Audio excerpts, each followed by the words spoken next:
talking that up to the cloud. Right. So everybody, thanks so much for coming tonight on this long Easter weekend night. It only really occurred to me as I was heading home that I don't have to go to work tomorrow, which is fantastic.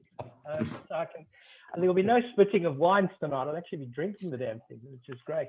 I'd like to introduce you to Steve Worley, who handles export sales for Soumah of Yarra. I'm going to ask Steve, he's also a winemaker in his own right, and if there's a little bit of time, maybe we can talk about that at the end. I'm going to hand over to Steve just to talk about the broad swathes of Soumah, and then in terms of setting up your glasses tonight, I'd like to recommend that we do 1, 2, and 3. In other words, all 3 Chardonnays side by side, and then 4, 5, and 6, all 3 Pinots side by side, if at all practically possible. And don't knock back jar number 7, because that's a sample of our extra virgin olive oil for you to have. Somebody tried that last week, much to their disappointment. I almost a glass and ruined it forever. I got all kinds of rude notes the next day. What's this bloody green wine you're trying to make us drink? Jeez, you can never win. Anyway, handing over to Steve. Steve, thanks very much. Robert, hi team. Thanks very much for having me tonight. And yeah, looking forward to sharing the Soumah story with you over the next little while.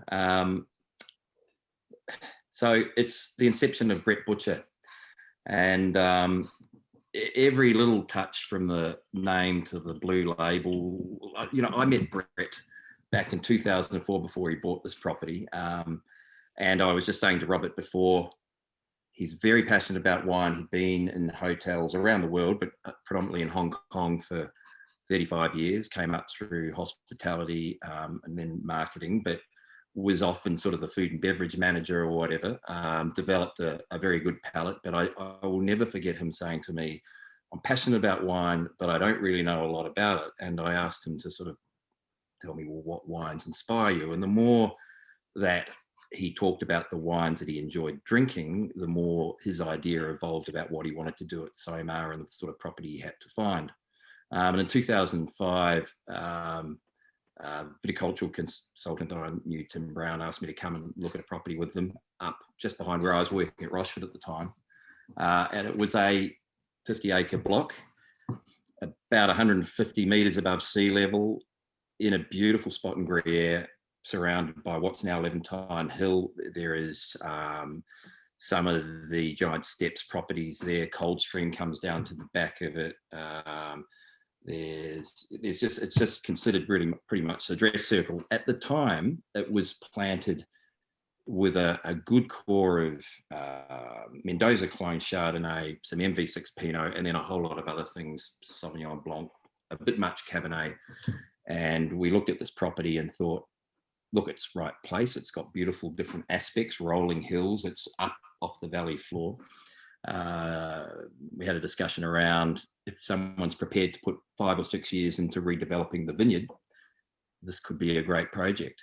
And I basically looked at Brett thinking, you know, who can put 5 or 6 years into something without earning a cent out of it? And he said, that sounds great. Let's grab it. What do we need to do? And the Yarra Valley, as a lot of you will know, you've had wines from there before, I'm sure, is pretty close to Melbourne, attracts some very smart winemakers and viticultural scientists.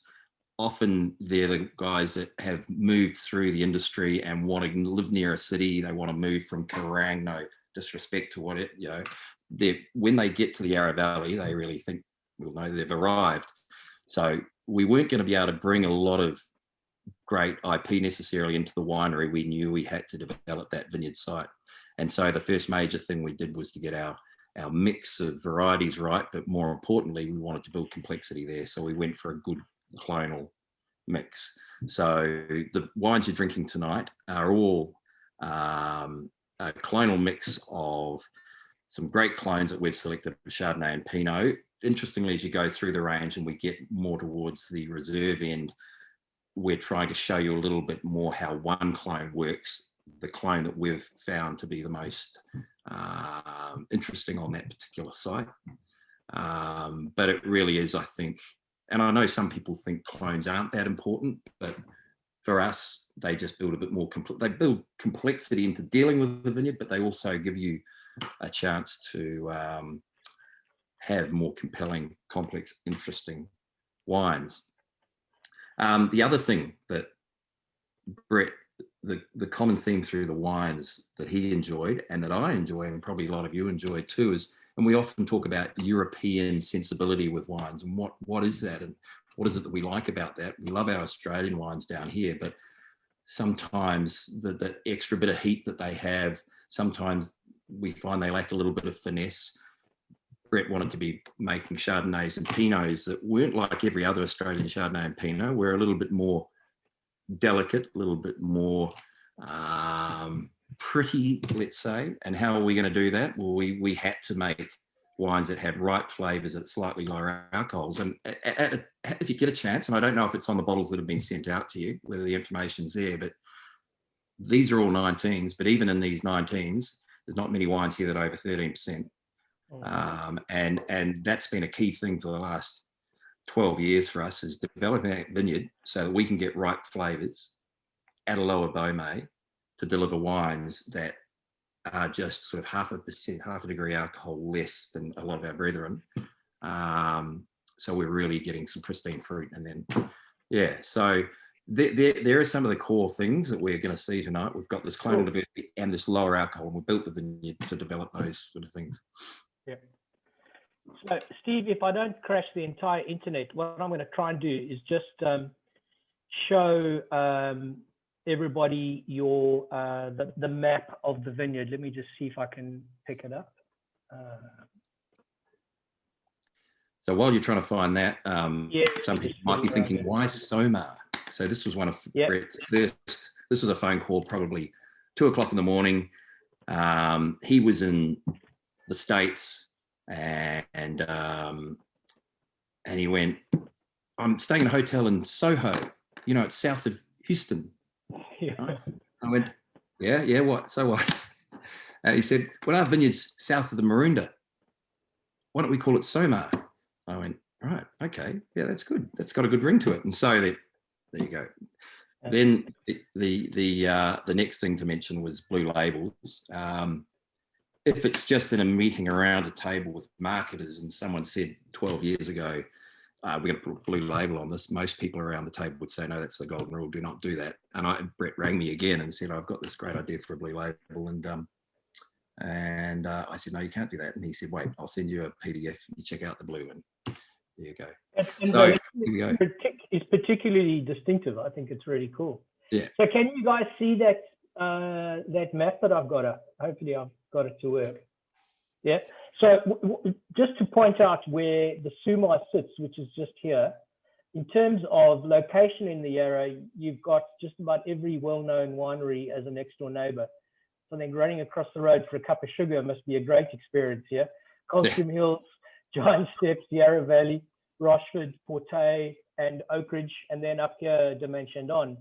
So that's where the home vineyard sits, and that's where the estate and the Equilibrio, the number 1 and 3, is sourced from. Is that right? Do I have it correct, Steve? Yep, correct.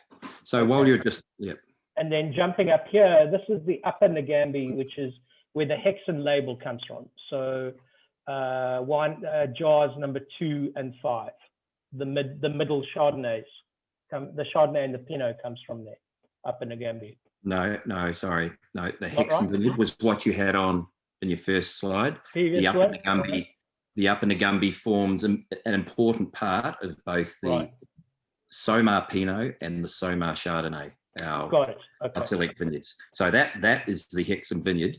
And if you, the bottom of the screen is south, the top of the screen is north.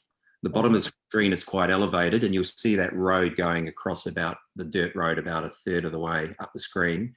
That is basically our boundary, and that second pond is our irrigation pond.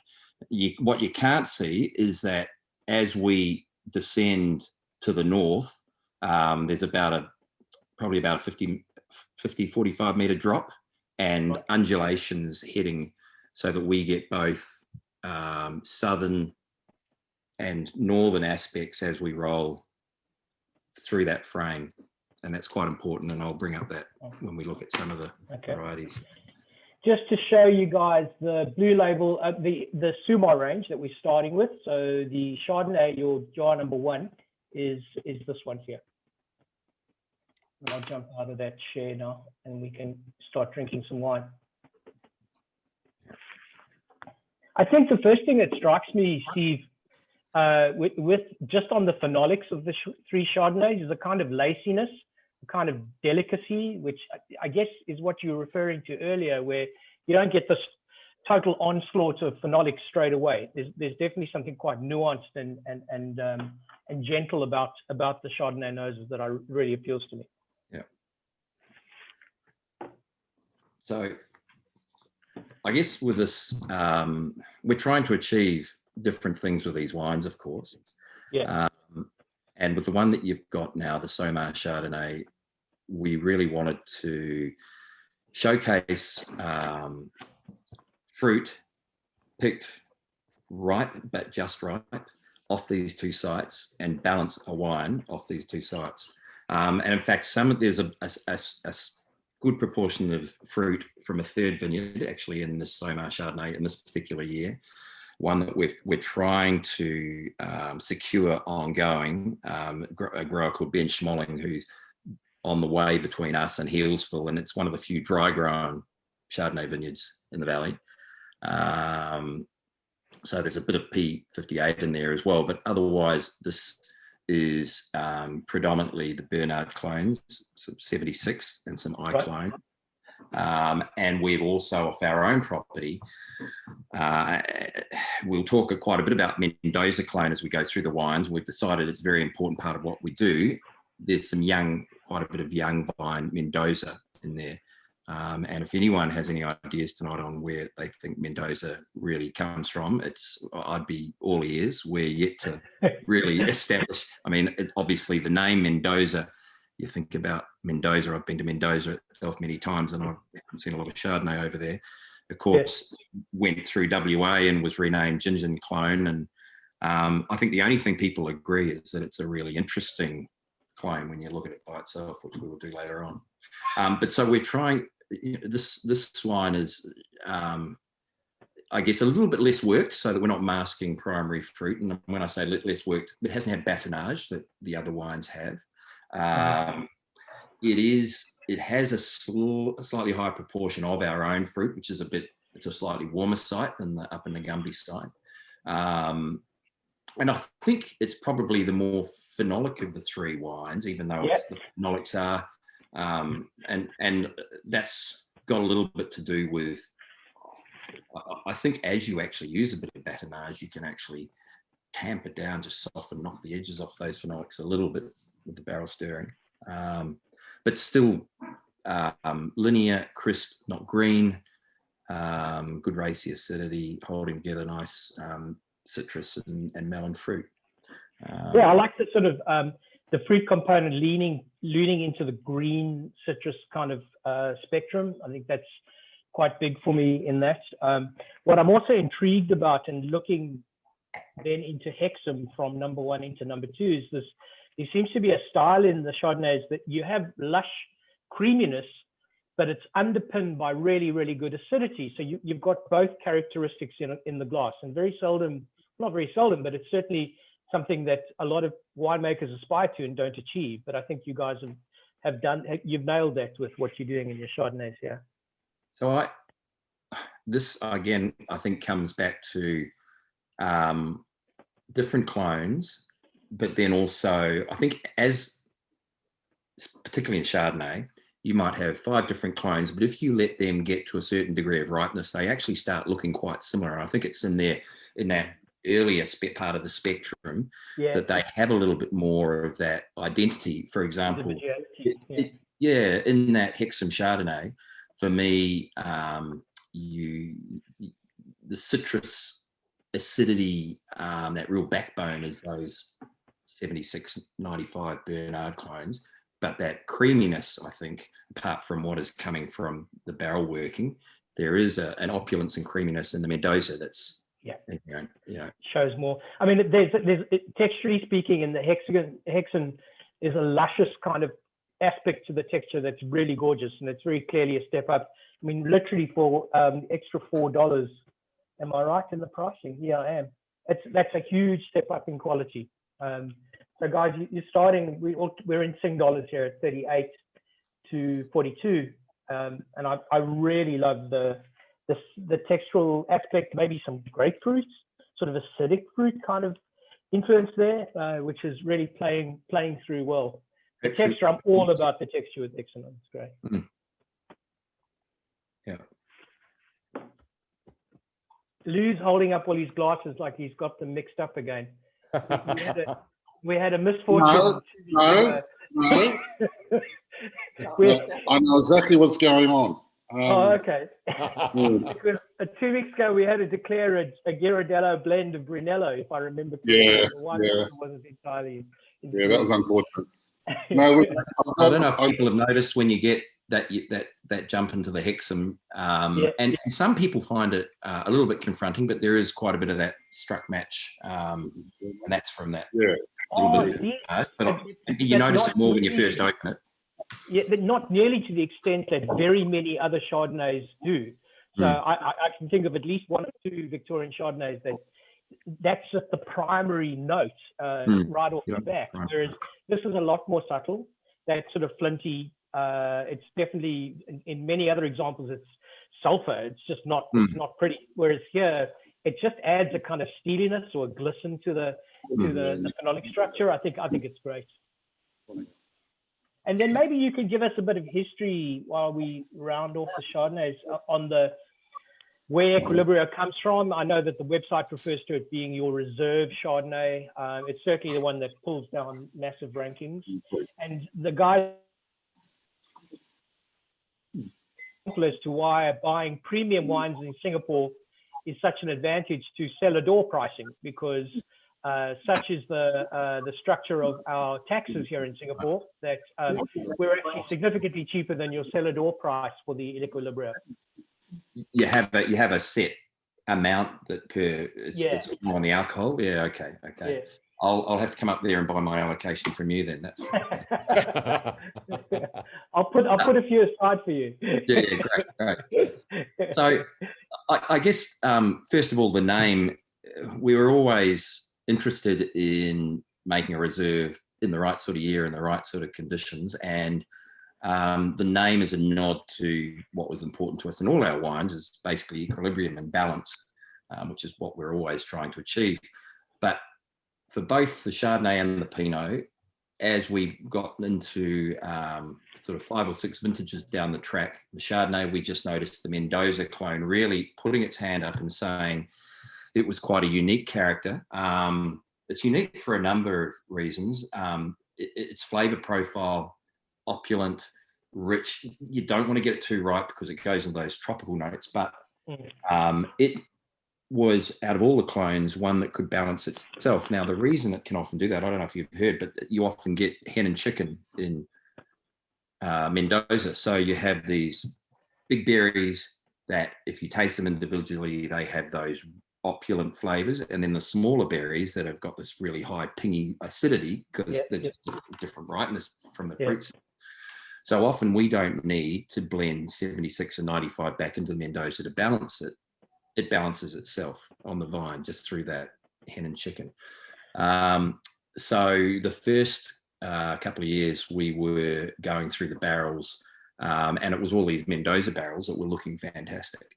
And the first year our Equilibrio Chardonnay was simply a barrel selection, as Lou pointed out earlier before people came online, I think. But then we zeroed in on it and said, well, what if we now treat a number of rows differently?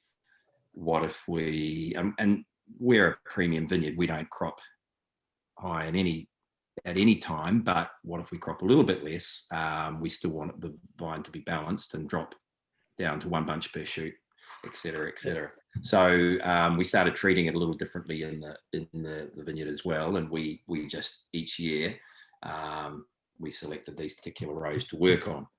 And it's really started to pay dividends, and the vines have just started to behave. They have a memory, they develop a memory, the canopy balances with the, we find as you're a couple of years into that process, the fruit and the canopy is actually behaving that way, as if it almost knows it's going to come and we're going to drop a bunch off if it throws two of them. So, yeah, they can see us coming. The hen and chicken thing from a fruit point of view must be a nightmare. Surely they're ripening at different stages, different times. So within the bunch, it is. But the flavors are such, and the opulence of those bigger berries is enough to balance it. And you look at it intuitively and you'd go, oh, this is going to be green. But no, those green flavors just sort of tone down the melon and tropics of the large berries. I think you've got to embrace it with Mendoza and run with it. That's just how it is. Yeah. So there's a question about mallow. Do they all go through mallow? All three of these? Yeah, look, they do, and it's quite different each year. These have all had from 19. Let's talk about the 19 season. 19 was very wet, very early. There was a lot of hen and chicken. There was a lot of variation in temperatures over that spring period. We had about 7 inches of rain between mid-November and mid-December. But then we only had like 2 inches of rain between, I think, end of December through to the end of February. So the fruit set was a little bit challenging. The bunches were small. And it's like we're having now. 19 was sort of ended up being a winemaker's vintage with lower yields and an earlier harvest. So there's a question in the private chat again on the hen and chicken thing. Do you look for it, or is it a natural occurrence? Is it something that you try to encourage, or is it something? Mallow. No, the hen and chicken. Oh, the hen and chicken. No, we don't try and encourage it. It's just a natural occurrence. Oh, okay. And it is particular to Mendoza. So sorry, back to the 19. These ended up having, with a fairly warm and advanced season, about 20% malolactic fermentation. But if I go back to, say, vintage 2011, which was very cool, those wines required 60 to 70%. So it's very much a suck it and see what's the vintage presented us with. Are we really just biting into a not quite right Granny Smith apple, and we want to fix that up a little bit, or Do you agree with the proposition that the use of mallow is something that should be quite judiciously applied? It's not something that should be flat applied to every vintage. It's something that has to be a reflection of the year. Absolutely, and I think, I started in the wine industry in Victoria as a late arrival about 22 years ago, and Chardonnay was going through that brutal reimagining where we had this departure of two schools of thought. And so one of them was that knee-jerk reaction against those really big Chardonnays that were overdone and overworked, and some people almost went too green and thought that was the only way to do it, hoping that maybe time would solve, the balance of the wine. Yeah. But I absolutely ascribe to the theory that you need to look at every season and decide on your amount of mallow at the time. Yeah. All right, excellent. And I think the whole of most of us as winemakers have come back to some sort of middle ground where it's a really important part of our bag of tricks, but you don't want it to be. Yeah, it's not a major theme. It's just part of the matrix of making a wine. You're right. I remember 10 years ago, it was some of the wines were just pushed through mallow as just part of the recipe, right? And it depends. It really does depend where you are. I mean, this is the Yarra Valley perspective I'm talking about. But if you're making Chardonnays, and let's talk New World, if you're making Chardonnays from Nelson in New Zealand, you're probably using 100% mallow every year because you're getting 9.5 to 10 grams of acid every time you harvest it. So at Yarra Valley, we're on that sort of cusp of being able to use it or not each year. Yeah. All right, let's go on to the Pinots now. So we've got the estate, all 19s again, the estate Pinot, the Hexham, and then the Equilibrio.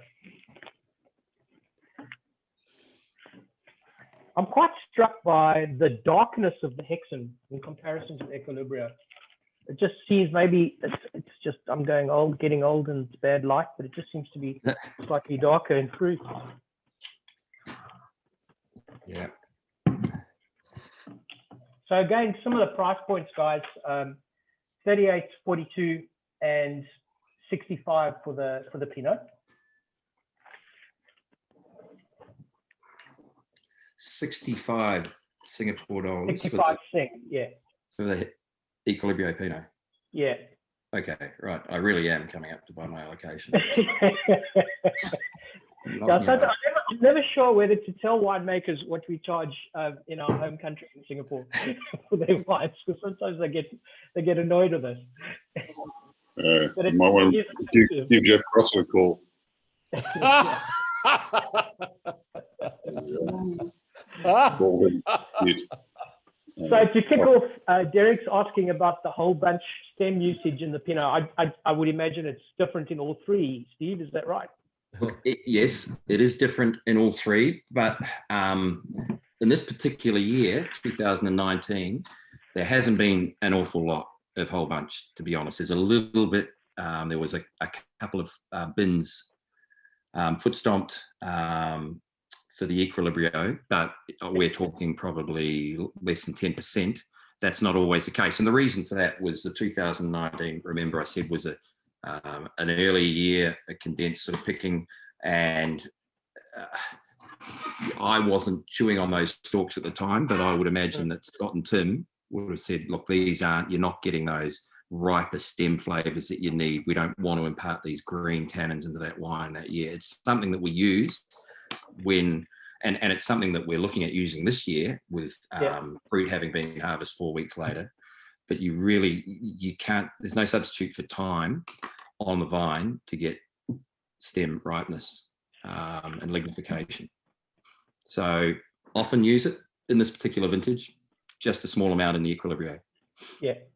I've got to say, first up, loads of cherry, like fresh cherry spice, more of the red fruit spectrum for me in the estate.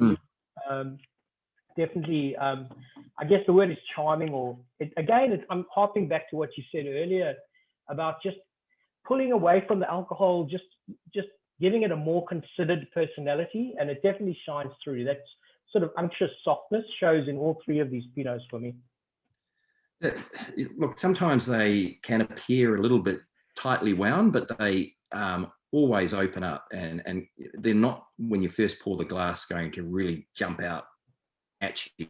But give them 10 or 15 minutes and they really do start to look charming. And I think that's what you can't be afraid of. And I think the Pinot lovers in Melbourne, anyway, who I show these wines to a lot, are appreciating that now, rather than getting that sort of more riper strawberry sort of, think 15 years ago what we were doing in Yarra, getting them to 14 degrees alcohol, and they're quite a different wine, but they're quite two-dimensional. You've got a sort of a strawberry hit, and then you've got that just dried mushroomy hit, and then it's all gone.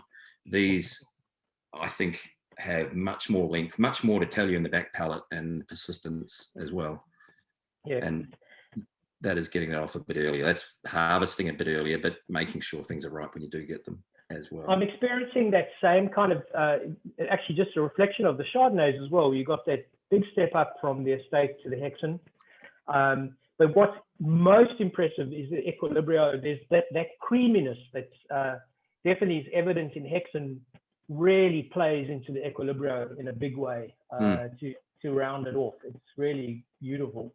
Yeah. And the dynamics that it gives is fantastic. So the Soumah Pinot is, I think, is a great drink, and it's something that I, almost 15 degrees, I think, is almost the perfect temperature for that. It's fragrant, it's pretty, it's light, right. But then you get into the Hexham, and you start thinking about, the tannins there. This has got really interesting, intense tannins that you hadn't noticed in that softer Soumah Pinot, and you start.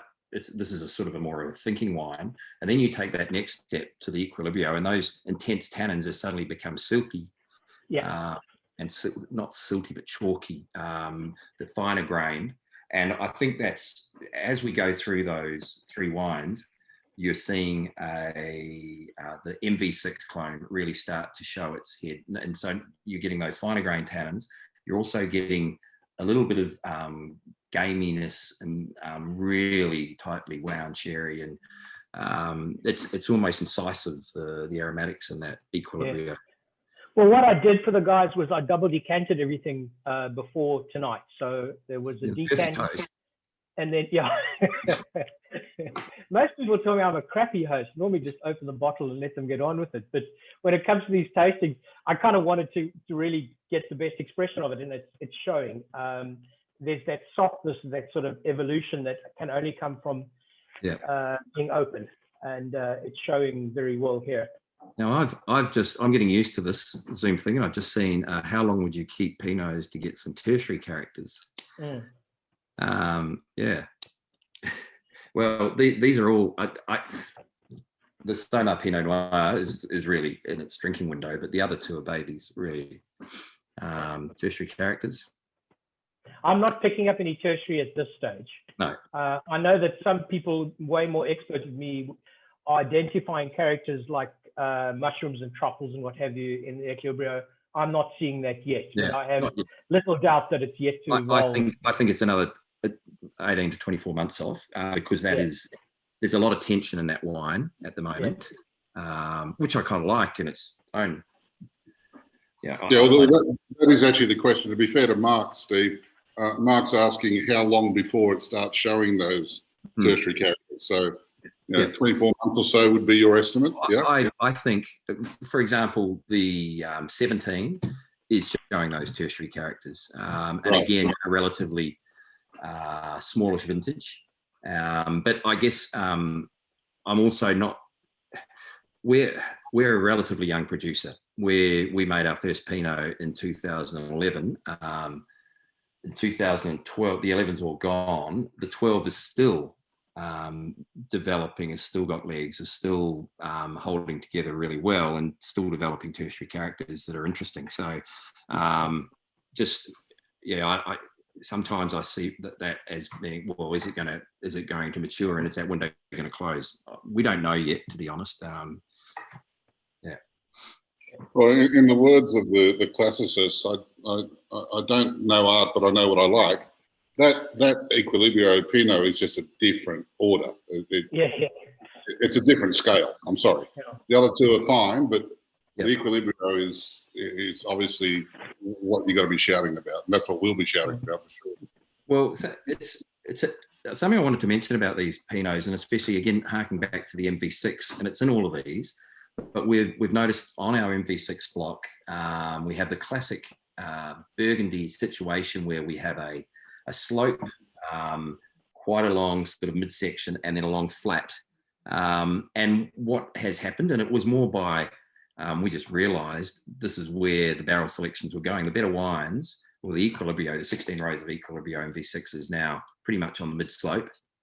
The MV6 that goes into the Hexham comes from that upper part of the slope and the top of the hill, and what goes into the Soumah Pinot Noir is from the lower slope. So basically you've got your village down at the bottom, your Premier Cru at the top, and your MV6 Equilibrio, our Grand Cru in that middle section. And so it's really just behaving like it does in its ancestral home, not looking like a French Pinot necessarily, but still behaving as they do. That's interesting, actually. That's really interesting. Okay. Now, there's a question from Derek regarding the blue label taboo. What's the history there? So, I had my first roles were in I was making wine and sales and marketing and for a couple of wine companies. And one thing that I was always told was there had been so many blue labels that have been put on a table, put on a bottle to try and pop off a shelf or pop in a fridge, and it's the cardinal sin when it comes to wine. Now, you weren't talking about this eggshell blue. So it was just common knowledge. If you sat in Treasury Wine Estates and someone put up a blue label, they'd go, no, take it down. We tried that 15 years ago. There was blue none, or there was this, or there was that. Somebody should have told that to the marketing guys at ANZ Bank. Quite a lot of blue in their logo. Yeah, and that sort of blue. But this blue works, and it's certainly grown on all of us. And it's I've only had positive feedback on it. Oh, I still remember the Blue Pyrenees label being more or less accurate, right? Yeah. Yeah. Slightly different blue, but that was That was a super wine for a long time. I don't know if they still exist, but can't tell you. No, I don't know. no. So Steve, these are all in Stelvin, which is for me as a pourer is a dream, because I don't have to worry too much about any kind of corruption in the wines. I see that with your 70 Solero, that's in cork, is it? Yeah, cork, wax. Right. The And whole. is that the only bottling that you do that's not in Stelvin, or are the others? We make a brichetto. So we've got some method champenoise that we're doing, blanc de blanc. So they're under cork and capsule corks, those sort of things. But no, everything is under Stelvin. The Solero, there's 900 bottles. Right. Managed to convince a couple of people to stand over a hot wax bath and wax 100 bottles. But I'm interested to know. I mean, we were still having the debate last time I was in Singapore doing a dinner about cork versus Stelvin, or if I go to Hong Kong, I often get the question. But I think it's your marketplace, I think, has moved on probably. And I think there'll always be the debate. I'm not sure if I can ever imagine myself opening a Henschke Hill of Grace under Stelvin. It just seems to be something that I couldn't live with myself doing. But the longer I'm in the business and the more I taste older wines, the more sick I get of throwing wine away when you've kept it for 10 or 15 years. So I kind of get it. And it certainly wasn't my view 5 or 6 years ago. We did toy around with the Vinlock idea as well. That's a really nice closure. But at the end of the day, we've always in Australia, we're taking our own path. And I think we talk enough about the wine and we put enough good wine on the table to say, well, we've moved on from that argument. I get it why the French and the Italians and the Spanish continue to do it. And to be fair, they dedicate a lot of money to just getting their corks right as well. And, buying. There's a lot of arguments to the school of thought that because the New World's taken the direction of Stelvin to such a large degree, the quality of cork that's available for those who choose cork is far better. That 15 years ago, especially the Australians, South Africans would just take whatever the Portuguese would give them, whereas now those who are buying cork can actually choose. That's interesting, because I was just thinking about that with oak as well. We always used to be a little bit suspicious that we were getting down here not the prime, first choice. And you really got to go and invest some time and meet your Cooper and go up to France and do that. And really, that was the problem with one of the problems with cork as well. Most of even the Argentinian guys that I work with here, because I do a bit of importing, they go and they go and see their cork producer. In Australia, we weren't doing that, to be fair. So, yeah. So, mate, before we let you go, I just wanted to ask you a little bit about your Hairy Arm winery. What I can read, you've got 1 hectare in Heathcote and you've got 2 hectares of Syrah in Sunbury. Is that right? Yeah. So tiny operation, but it's very cool. Yeah. So because I had a past life like we all do, doing other things, and came to wine quite late in life. I was in my mid-30s, and so I every time I took a role, it was there has to be a significant winemaking component. And when I moved to a place called Galley Estate, I had some ideas for managing the property. I was general manager there at the time, and I wanted to mulch under vine with abalone shells because we weren't getting our Syrah ripe every year. I wanted to put something reflective underneath these Syrah vines.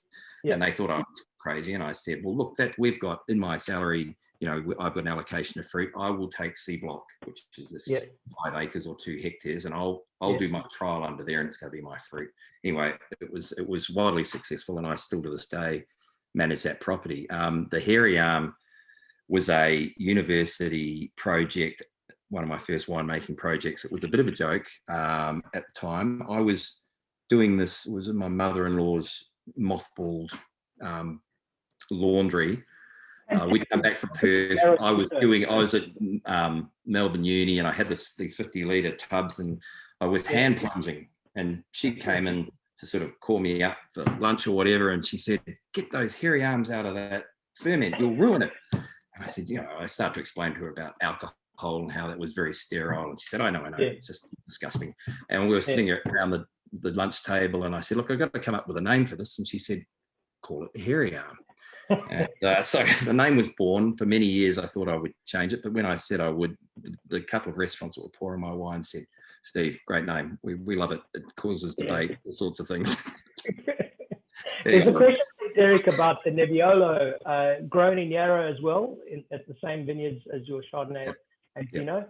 Terrific. Derek, I'm super anxious to have a look at their Italian styles next time we get Steve to come and join us, and we can have a bit of a side by side and compare it to some of the Italian Nebbiolos. It might be quite fun to line them up and taste them blind and see what we can see. So maybe that should be something we'll slate for later in the year. Something to slate for later in the year. But in true Brett Butcher fashion, he hasn't done anything by halves. And the Nebbiolo, we've got 4 clones there. We've got numerous clones of Brichetto, numerous clones of Pinot Grigio. So a similar story can be told. And these Italian varietals, we're just realizing in Australia how, some of them that were planted in very, very discrete locations. Nebbiolo is a great example. It was grown in such, just a few locations in the world, and now we're discovering how it can thrive elsewhere. So conversation for another time. Yeah, absolutely. Mate, thanks so much. I'm sorry to take time out of your day, having worked in the vineyards all day, pulling Syrah off. Good luck with this vintage. Thank you. Appreciate your time, and Greg as well. And hopefully we catch up soon. Thanks so much. Lovely to spend the evening with you. Have a good Thank you. weekend. Steve, before you go, I guess with the hairy arm and